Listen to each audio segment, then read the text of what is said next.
Well, Doc, 2016, she's practically done. Sayonara. And also done is the first season of the Niche Catch Variety Show. TNC VS. But before we finish, we're gonna drop a little special episode here just because we felt like a bit of bonus footage. So what we're gonna do is our top 16 for 2016, and we're just scrolling through 16 very quickly scribbled down events, happenings, important things that occurred during the year of 2016, and we're just going to chat through a couple of them nice and briefly. Here we go. Where do we start with? Bit of Leicester City. Leicester City just absolutely shook up the Premier League. Just, mate, like an earthquake. Few characters as well to sink your teeth into. Vardy, Mahrez, Claudio Ranieri. It was just, great fella, yeah. It made the Premier League fun. It genuinely did, eh? Like, it not only did it come out of nowhere, but the whole season it was like, can they sustain this? Can they do it? No one's done that before. They were 5,000 to 1 odds to win. Like, it was ridiculous. It's the money's supposed to win in the Premier League. The team with the big money, Chelsea got good. They got good because they had Roman Abramovich feeding them like blank checks.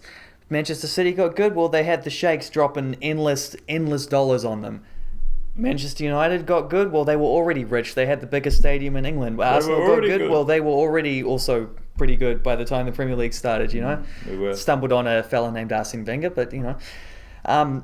Leicester City just completely unprecedented, completely amazing, completely romantic, completely entertaining was the other thing. They played a different style of football. It wasn't just like defending and pop a goal just like from a dodgy penalty. There were a couple of those, but they also played really great counter-attacking football. Mahrez, great to watch, just so good. Lots of pace. The second one that we've got here was the 2016. There were two of these. There were two semi-moments of absolute, shall we say, resurgence for the New Zealand Warriors. Moments of great hope. First one was when they brought in Roger Tuivasa-Sheck and Isaac Luke. I think they might have actually signed at the end of 2015, but they turned up, you know, played the first game of the season. Here they are. It's Roger, it's Isaac, and what do you reckon? Didn't quite work? It didn't quite work, but it also reminded me it made me aware of just the complex nature of being a rugby league fan in Aotearoa. Yes. Because, as I've said numerous times, no one reevaluated their expectations when Tuivasa-Sheck, aka Mr. 200, when he got injured out for the season. Everyone just thought the Warriors would still be a ridiculously good team, and A, that's disrespectful to Roger Tuivasa-Sheck because he's amazing, and B, it just doesn't quite show an educated rugby league nous. However, there's been another very, very similar circumstance. Couple fellas coming to the club, bringing all sorts of new hope. Next year's the year. It's Stephen Kearney and Kieran Foran. Is it going to be different, though?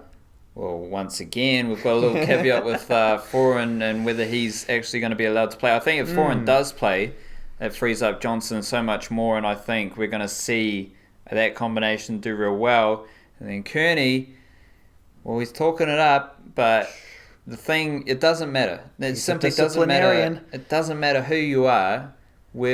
As Warriors fans, we've just seen so many coaches come and go, so until you see it on the field and see a change in how they play their footy, you can talk it up all you want. Just because, like, Brisbane Broncos have had, 2 coaches in 20 odd years? Well, let's see. Ivan Henjak, Anthony Griffin, and Wayne Bennett. Warriors have just chopped and changed. Wayne Bennett twice. Yeah, Warriors just chopped and changed every couple of years. So, and all those coaches, well, they have in common, they talked it up. So, proof is in the pudding. And we'll have to wait and see with Kearney, and we'll have to wait and see with Foran, and that's a bit of a concern. It is. Joseph Parker won a world title bout this year. He did, yeah. He did. A world title bout is the important thing there. Not the world title bout, but a world title bout. The thing that... It counts. Probably the most impressive thing you said all year was describing this fight as a quarterfinal. And for our viewers, could you just explain? That was ahead of the Ruiz fight, so if you could just set the scene again. Well, the idea was like people talking it up. He's a world champion now. He's a world champion. No Kiwi heavyweights ever won a world championship before. No, that's true. None had. A couple had fought for one, a couple had lost for one. But just because he's a world champion doesn't make him the world champion. The real king of the hill is the guy who... Well, the real king of the hill is... what's his name from the show King of the Hill? But Hank, that's the one. I kept wanting to say Bobby, but Bobby's the kid. Henry Nichols or actual Hank? It was not Henry Nichols. No. Henry Nichols sadly didn't make our list of the good things that happened in 2016. Yeah, the idea of thinking of like a quarterfinal is that you want to be the unified champion of the world if you really want to call yourself the champion. Joseph Parker's obviously not that. But he's effectively got himself into a semi-final because his next fight he's going to have to defend that belt. That's going to be very important because it's one thing to win it, it's another thing completely to defend it as well. You know, lightning striking twice and all that is a saying about that. And then after that, he's probably going to get a shot at trying to unify a bout against Deontay Wilder, against Anthony Joshua, one of the two. Who knows how that's going to go. Mate, like... That's the big time really there because he's got this way without having to beat a champion. It was a vacant belt he fought for.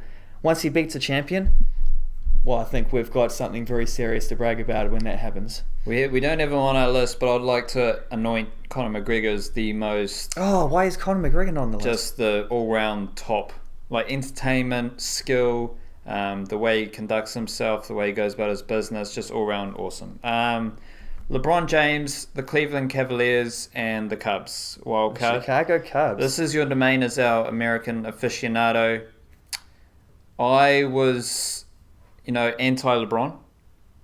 I was for a while there, and then the Mavs beat him in the finals once with the Heat, and I no longer feel like I need to fear LeBron James because Dirk Nowitzki had himself a ring, and that was enough for me. Yeah. No, just in this series. Like, you were watching this series and you wanted the Warriors to win, but then as soon as... didn't. That was the opposite. Yeah, as soon as you got caught up in the...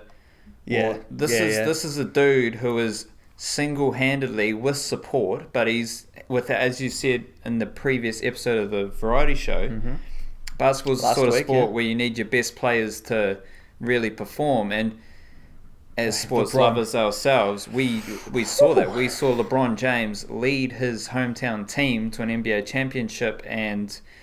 on the back of the Cubs, Leicester City, it was just it's just sport. That's the story. Like, the Cubs had gone, I can't remember what the number was now, like 107 years or 108, 111, something along those lines since they'd last won Major League Baseball's World Series. They finally did it after all that time, after entire, what's the bugger's name who does the commentary? Harry Carey, the voice. Will Ferrell does a great impersonation, look that up.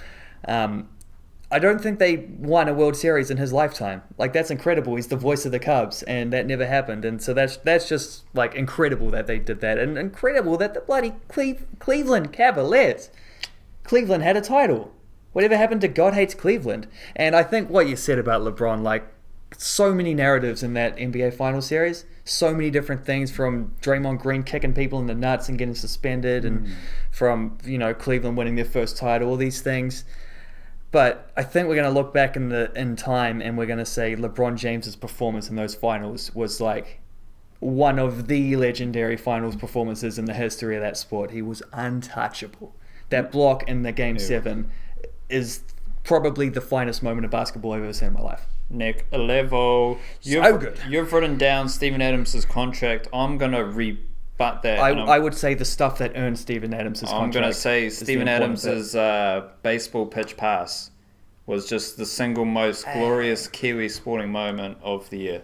What I said about LeBron James's block in Game 7, Steven Adams' little, like, fired along pitch fastball to, I think it was Andre Robertson for a little layup, that was number 2. It was just the audacity. Oh, mate, from a big man. Yeah, from a big man. That's Boris Diaw stuff. That's Andrew Bogut stuff. That's not what you'd think of Steven Adams, a guy who's been playing basketball for maybe a decade. And especially because it was kind of like the Thunder needed Steven Adams to step up from just being a rebounding, your layup, slam dunking off Russell Westbrook's dishes. They needed a bit of pizzazz from someone else, and Steven Adams, He earned that contract on the basis of those playoffs. The potential he showed there for the player he could be the rest of his career was enough that OKC, who already loved him because he's like the coolest dude in the world, and he's the dude who does the hard yards for them, which obviously every team loves a dude who'll do that and not ask for any, like, doesn't care about the plaudits, doesn't care about the stats. He'll just do what he's told to do as hard as he possibly can. Like, that's why he's getting the big bucks. The big bucks are the headline, but it's the substance behind it that really matters. That's what's so great. Liam Malone, Blade Runner. Oh, how good was he? Paralympic. How good was he? Smacking Pistorius' records. Ooh, see you later. If you believe in the New Zealand media, he did a great justice for world sports by doing that. I think that's a bit of a short-sighted way of talking. I think you're crossing some murky boundaries when you're starting to relate off-field with on-field, especially with that guy, because holy shit. But, mate, how good was he? Great personality, great dude. Yeah, the anointment of shot put as our national game and our subsequent dominance from it. We'll probably just shout out shot put, all the shot putters around Aotearoa. Anyone looking to get into shot put, anyone looking to celebrate shot put, do so because it's our national sport. It's our national sport. Val Adams got a silver medal. Tommy Walsh got a bronze. Jack O'Gill made the finals at the, I guess it's the final, isn't it, of the Olympic shot put men's. Mate, so good. And they're set up like Val. Hopefully she's her last decade of just being one of New Zealand's greatest ever sports people means we're going to get a whole bunch of great female shot putters coming through. But I mean, even in the men's division, Tom Walsh is young. He's around a couple more Olympics. Jack O'Gill's got a couple. Like, we're set up, mate. We've already got two, mate. The Breakers made the finals. Continuing their dynasty. They did, and it's a pretty interesting one because they kind of closed the book on that as well. They didn't beat Perth, but they pushed them all the way. Great series, great season from the Breakers. Cedric Jackson's last one, and then they kind of shuffled along into the next era, which is why they're such an interesting team because now you've got Hinare, you've got Dylan Boucher's the GM. You've just sort of got they've shifted focus just a little bit into the next dynasty, hopefully. And, we've seen a couple teething issues. Here's hoping it's San Antonio Spurs-ish. Oh, well, it worked for them, didn't they? You've written down... I've just had to do a double take here because... Black Caps thrashed Zimbabwe. The cricketing highlight this year was Black Caps thrashing Zimbabwe. Well, could you think of a better one? Beating Pakistan in New Zealand when Pakistan's best players barely turned up. Getting thrashed by Australia in the with Hadley Chapels. I was just going to keep it 100% real and just say they didn't have moved one backwards. So they did move backwards, but we also thrashed Zimbabwe. That's good. They are rebuilding well. You know what happened to Zimbabwe? Kane Williamson's turned up, which meant that he turned up against every test playing nation. I think you can just replace that all with just Kane Williamson. Well, but his 2015 was even better, is the problem. Oh, well, he became captain. He did become captain, that's true. Brendan McCullum retired. Ron Elliott retired. Dan Vittori retired last year, but... Lydia Ko had an awfully busy year, and she did it. She came second. Let's be honest, she had a great year. Yeah. Even if it wasn't as good as some of her other, the year that preceded it. She was outstanding. And as I lost the plot in a couple episodes ago... I think you were very much within your rights. All this drama happened, and Lydia Ko still finished as the second best golfer in the world. So, can't really complain there from a 19-year-old. Fellas, she is still the phenom. Eliza McCartney. Another phenom. Do you... How amazing. That pole vault final was unbelievable. Beating Aussie as well to get to the... Beating Aussie. And just joining a long list of future Olympian stars for Aotearoa wildcard. Well, current now. All Whites played against the USA and had a few good results.